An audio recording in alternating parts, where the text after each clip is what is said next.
नमस्कार बच्चों, जीजे सीनियर सेकेंडरी स्कूल की सोशल साइंस क्लास में मैं संदीप आपका स्वागत करता हूं। 8th क्लास का जो हमारा चैप्टर चल रहा है आदिवासी, दीकू और एक सवर्ण युग की कल्पना। आज हम जो है इसके लघुत्तरीय प्रश्न है वो रीड करने जा रहे हैं। हमारा पहला प्रश्न है, बिरसा मुंडा का जन्म कब और कहाँ हुआ था? वह अपने समुदाय के लोगों में बहुत अधिक लोकप्रिय क्यों हुए थे? बिरसा मुंडा का जन्म है वो कब और कहाँ हुआ था और वह अपने समुदाय में बहुत अधिक लोकप्रिय क्यों हुए थे? तो बिरसा मुंडा का जन्म है वो 1870 के दशक के मध्य में एक मुंडा परिवार में हुआ था। 1870 के दशक के मध्य में एक मुंडा परिवार में बिरसा मुंडा का जन्म हुआ। मुंडा एक जनजाति समूह है। मुंडा क्या है? एक जनजाति समूह है जो छोटा नागपुर क्षेत्र में रहता है। छोटा नागपुर झारखंड के अंदर है। लोगों का कहना था कि बिरसा के पास चमत्कारी शक्तियां हैं। जो आदिवासी लोग थे उनका कहना था कि बिरसा के पास क्या है? चमत्कारी शक्तियां हैं। वह सभी बीमारियों को दूर कर सकता है, अनाज की छोटी सी ढेर को कई गुना बढ़ा सकता है। वास्तव में लोग बिरसा को भगवान मानते थे। उन्हें विश्वास था कि वह उनकी समस्याएं दूर करने आया है। यानी मुंडा है, बिरसा मुंडा है, वो उनकी समस्याओं को दूर करने आया है। बिरसा ने स्वयं कहा था कि उसे भगवान ने लोगों को दीकुओं यानी बाहरी लोगों की गुलामियों से मुक्त करने के लिए भेजा है। अतः कुछ ही समय के भीतर ही हजारों लोग जो है बिरसा मुंडा के पीछे चलने लगे थे, उसके अनुयायी बन गए थे। नेक्स्ट प्रश्न आपका, आदिवासी समाज की मुख्य विशेषता बताओ। आदिवासी जो जंगलों में रहते हैं।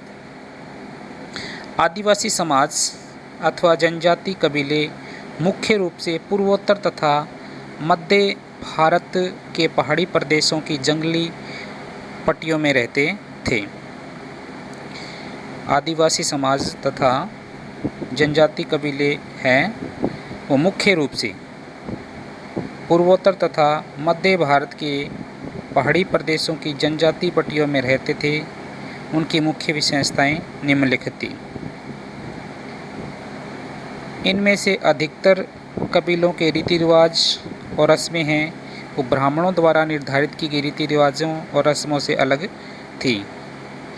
जो जंगलों में रहने वाले कबीले थे उनकी जो रीति रिवाज थी वो ब्राह्मणों द्वारा निर्धारित की गई रीति रिवाजों से क्या थी? अलग थी। इन समाजों में ऐसे गहरे सामाजिक भेद नहीं थे जो जाति पर आधारित समाज में देखने को मिलता है।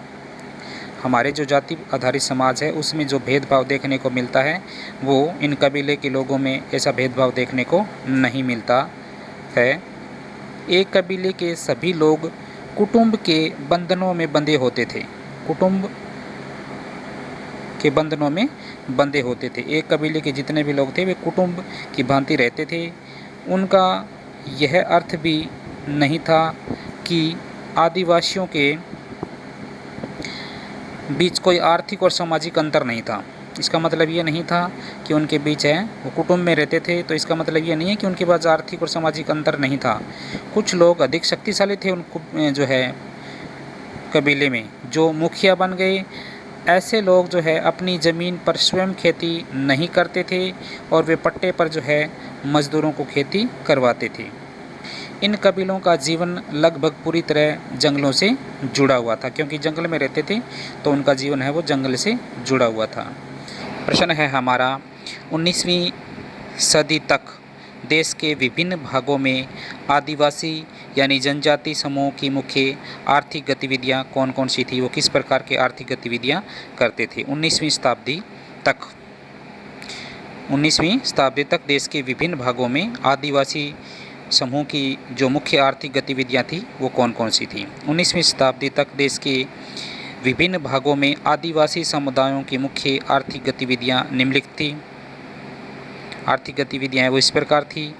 कुछ समुदाय है वो झूम खेती करते थे। झूम की खेती होती है घूम घूम कर जो है खेती करते थे। छठी क्लास में भी हमने पढ़ा था स्थानांतरित कृषि, 7वीं क्लास में हमने झूम की खेती और जो है स्थानांतरित कृषि बात एक ही है।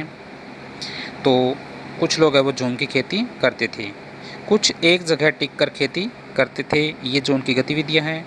कुछ समुदाय शिकारी संग्राहक थे, यानी शिकार करके अपना गुजारा चलाते थे। वे जंगली जानवरों का शिकार करते थे, साथ साथ जो है जंगलों से फल फूल तथा कंदमूल, कंदमूल का मतलब होते हैं जड़ें, इकट्ठा करते थे। कुछ जानवर भी पालते थे। तो ये सारी जो है उनकी आर्थिक गतिविधियां थीं। नेक्स्ट आपका आदिवासी कबीले मुख्य रूप से किस प्रकार की खेती करते थे। आदिवासी कबीले हैं वो मुख्य रूप से किस प्रकार की कृषि करते थे, यह खेती कैसे की जाती है, अथवा झूम खेती क्या होती है और यह कैसे की जाती है। दोनों तरह से प्रश्न आपके एग्ज़ाम के दौरान आ सकता है। झूम की खेती या आदिवासी है वो किस प्रकार की खेती करते थे। आदिवासी कबीले मुख्य रूप से झूम की खेती करते थे। आदिवासी है वो मुख्य रूप से झूम की खेती करते थे। यह एक प्रकार की घुमंतू खेती होती है। घुमंतू खेती होती है क्योंकि वह स्थान बदल बदल कर की जाती है, घूम घूम कर कृषि की जाती है। खेती करने का ढंग क्या होता है इस प्रकार की, झूम खेती प्राय जंगलों के एक छोटे से भूखंड पर की जाती है। भूखंड मतलब भूमि का एक छोटा सा टुकड़े पर ये की जाती है। लोग ज़मीन तक जो है धूप लाने के लिए, यानी पेड़ों की आपस में पत्तियां हैं वो जुड़ी होती है, इसलिए धूप है वो धरती तक नहीं पहुंच पाती। तो ज़मीन तक धूप लाने के लिए वे पेड़ों के ऊपरी हिस्से को काट देते हैं। ज़मीन पर उगी घास फूस को वो जला देते हैं। ज़मीन पर जो घास फूस उगी होती है उसको जला देते हैं। घास फूस के जलने से पैदा हुई राख को खाली स्थान पर जो है छिड़क दिया जाता है। इस राख में पोटास होता है। राख में क्या होती है, पोटास होती है, जिससे मिट्टी उपजाऊ हो जाती है। फिर पास की ज़मीन को साफ करके उसे जो है कुंदाल आदि से खुरच दिया जाता है, मतलब उसको नरम कर दिया जाता है। जैसे हल चलाकर, कल्टीवेटर चलाकर आजकल हम करते हैं, तो वो कुंदाल से जो है उसे खुरच दिया जाता था और खेत बना लिया जाता था। बीजों को रोपने की बजाय उन्हें बस खेत में बिखेर दिया जाता था, बीजों को छिड़क दिया जाता था रोपने की बजाय। जब एक बार फसल तैयार हो जाती थी तो उसे काट कर लोग है वो दूसरी जगह पर चले जाते थे। यहाँ से उन्हें अब जो है अभी फसल काटी होती है और वह जगह कई साल तक खाली पड़ी रहती है। खाली पड़ी ज़मीन को हमने पढ़ा था प्रति ज़मीन कहते हैं, जिससे वह एक बार फिर से उपजाऊ शक्ति है वो प्राप्त हो जाती थी ज़मीन की। उसके बाद वापस वहाँ पर आकर के वो फिर से उस स्थान पर खेती करते थे। तो इस प्रकार जो है स्थान बदल बदल कर की जाने वाली कृषि है वो झूम की खेती या घुमंतू खेती है वो कहलाती है। 5वां प्रश्न है हमारा, औपनिवेशिक वन कानून के प्रति आदिवासियों की क्या प्रतिक्रियाएं थी। औपनिवेशिक वन कानून के प्रति आदिवासियों की क्या प्रतिक्रियाएं थी आदिवासियों की। बहुत से आदिवासी समूह ने औपनिवेशिक वन कानून का विरोध किया। औपनिवेशिक जो है वो होता है जब किसी देश पर शासन है वो किसी विदेशी नियमों के अनुसार से चलाया जाता है, दूसरे देशों के नियमों के अनुसार से चलाया जाता है, तो उसे औपनिवेशिक कहते हैं। जब भारत गुलाम था तो भारत का भी जो है औपनिवेशिक शासन माना जाता है। तो बहुत से आदिवासी समूहों ने औपनिवेशिक वन कानून का विरोध किया। बहुत से आदिवासियों ने क्या किया, औपनिवेशिक वन कानून यानी अंग्रेज़ों ने जो कानून बनाए थे उनका विरोध किया। उन्होंने नए नियमों का पालन करने से इनकार कर दिया। आदिवासियों ने क्या किया, जो नए नियम थे उनका प्रयोग करने से इनकार कर दिया, मानने से इनकार कर दिया। वे उन्हीं तौर तरीक़ों पर चलते रहे जिन्हें सरकार गैर कानूनी घोषित कर चुकी थी। उन तौर तरीक़ों को अपनाया उन्होंने जो सरकार ने गैर कानूनी घोषित कर दिया था। कई बार उन्होंने खुलेआम विद्रोह भी किया। 1906 में सोंग्रम संगमा द्वारा असम में और 1930 के दशक में मध्य प्रांतों में हुआ वन सत्याग्रह इसी प्रकार का विद्रोह थे। नेक्स्ट आपका, काम की तलाश में घर से दूर जाने वाले आदिवासियों की दशा कैसी थी और क्यों थी। ये जो चित्र में दिखाया गया है ये बिहार में कोयले की जो खान होती है वहाँ पर ये क्रम जो है मज़दूर है वो काम कर रहे हैं। उनकी दशा बड़ी दयनीय थी। तो काम की तलाश में घर से दूर जाने वाले आदिवासी थे, उनकी दशा है वो बहुत ही ख़राब थी। काम की तलाश में जो घर से बाहर जाते थे उनकी दशा क्या थी, बहुत ही ख़राब थी। 19वीं शताब्दी के अंत से ही चाय बागानों का विस्तार होने लगा। 19वीं शताब्दी के अंत से ही चाय बागानों का विस्तार होने लगा। खनन उद्योग भी एक महत्वपूर्ण उद्योग बन गया था। अतः असम के चाय बागान और वर्तमान झारखंड, आज का जो झारखंड है, में कोयले की खदानों में काम करने वाले आदिवासियों को बड़ी संख्या में भर्ती किया गया। कोयले की खानों में काम करने के लिए जो है इन खदानों में आदिवासियों को बड़ी ही संख्या में भर्ती किया गया। इन लोगों को ठेकेदारों के माध्यम से भर्ती किया जाता था।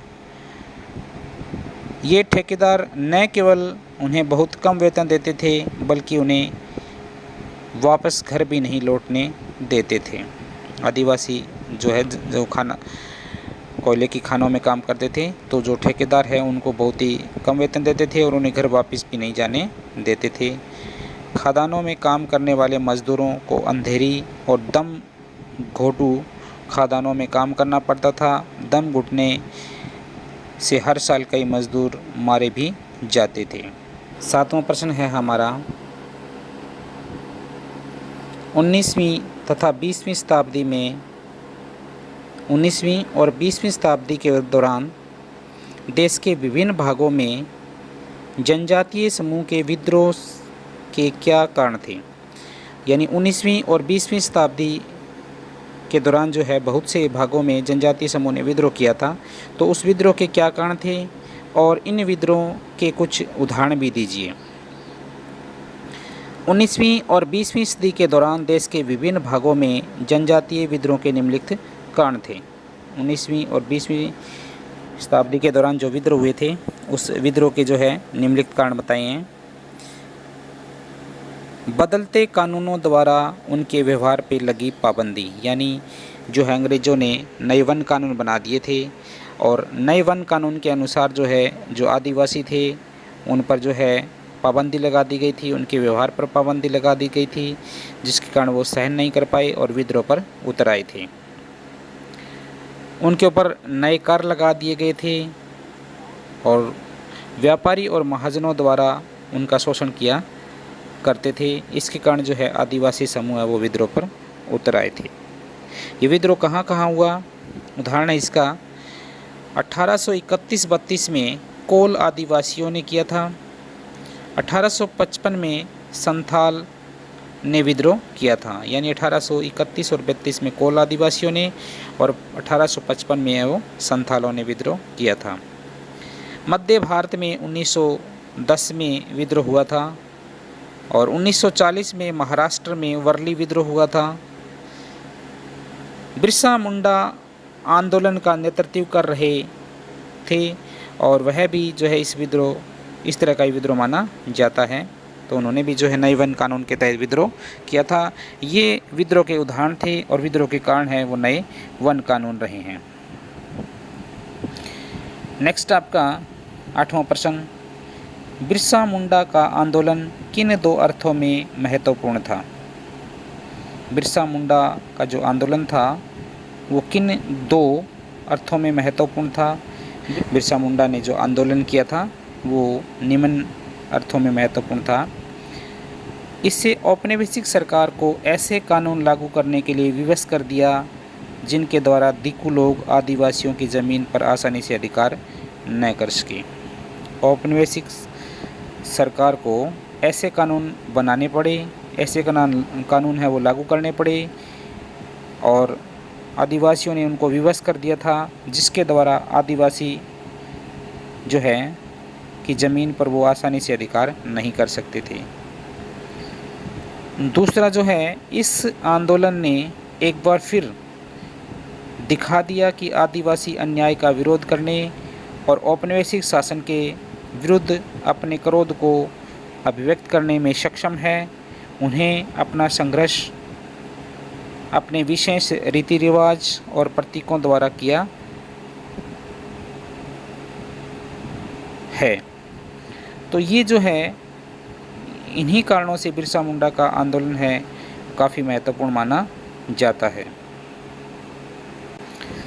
नेक्स्ट प्रश्न आपका, बिरसा मुंडा में बचपन से ही अपने समुदाय का नेतृत्व करने के लक्षण है वो दिखाई देने लगे थे। बिरसा मुंडा जो है जब छोटे थे, बचपन में थे, तभी जो है उनमें जो है वो गुण दिखाई देने लगे थे जो अपने समुदाय का वो नेतृत्व कर सकते हैं। स्पष्ट कीजिए। बिरसा मुंडा का जन्म वो 1870 के दशक में एक गरीब परिवार में हुआ था। बिरसा का बचपन भेड़ बकरियां चराने, बांसुरी बजाने और स्थानीय अखाड़ों में नाच गाते करते हुए बीता था। उनका पालन पोषण मुख्य रूप से पहाड़ों के आसपास के जंगलों में हुआ। पालन पोषण उनका कहाँ हुआ था? पहाड़ों के आसपास जंगलों में हुआ था। गरीबी के कारण बिरसा के पिता को काम की तलाश में स्थान स्थान भटकना पड़ा था। बिरसा के लड़कपन में ही अतीत में हुए मुंडा विद्रोह की कहानी सुन ली थी। यानी बिरसा मुंडा जब बचपन में थे तो जो है मुंडा समुदाय के विद्रोह की कहानी उन्होंने सुन ली थी। उन्होंने कई बार समुदायों के सरदारों यानी मुखियाओं को विद्रोह का आह्वान करते हुए देखा था। वे लोगों को याद दिलाते थे कि उन्हें अपना साम्राज्य है वो वापस पाना है। इन सब बातों ने बिरसा को अपने समुदाय का नेतृत्व करने की भावना और क्षमता प्रदान की। तो ये सब लक्षण हैं वो बिरसा मुंडा के अंदर जो है बचपन से दिखाई देने शुरू हुए थे। नेक्स्ट आपका, अंग्रेज बिरसा के आंदोलन के किस पक्ष से अधिक परेशान थे? अंग्रेज है वो बिरसा के आंदोलन के किस पक्ष से अधिक परेशान थे? उन्होंने जो है इससे निपटने के लिए क्या किया? अंग्रेज़ों को बिरसा के आंदोलन के राजनीतिक पक्ष से बहुत ही अधिक परेशानी थी। कौन से पक्ष से? राजनीतिक पक्ष से बहुत ही अधिक परेशानी थी। इस आंदोलन का लक्ष्य मिशनरियों, महाजनों, हिंदू भूस्वामियों और सरकार को बाहर निकालकर बिरसा के नेतृत्व में मुंडा राज स्थापित करना था। वास्तव में यह आंदोलन उन्हीं शक्तियों को मुंडा लोगों की सभी समस्याओं और कष्टों का स्रोत मानता था। अंग्रेज़ों की भूनीतियाँ उनकी जो है परंपरा भूमि व्यवस्था को नष्ट कर रही थी। हिंदू भूस्वामियों और महाजन उनकी जो है ज़मीनें छीनते जा रहे थे। मिशनरी जो है इस परंपरागत संस्कृति को भ्रष्ट करने का प्रयास कर रहे थे। जब आंदोलन फैलने लगा तो अंग्रेज़ों ने जो है कड़ी कार्रवाई का निर्णय लिया। 1895 में उन्होंने बिरसा को गिरफ्तार कर लिया और उसे दंगे फसाद का आरोप लगाकर उनको 2 साल की सज़ा सुनाई थी। तो निपटने के लिए क्या किया था? अंग्रेज़ों ने कड़ी कार्रवाई की और 1895 में बिरसा मुंडा को गिरफ्तार कर लिया था और दंगे फसाद का आरोप लगाकर उसे 2 साल की सज़ा भी सुनाई थी। और जो है राजनीतिक पक्ष से अंग्रेज है वो नाराज़ थे। तो आज के लिए इतना ही। Thank you. Have a good day.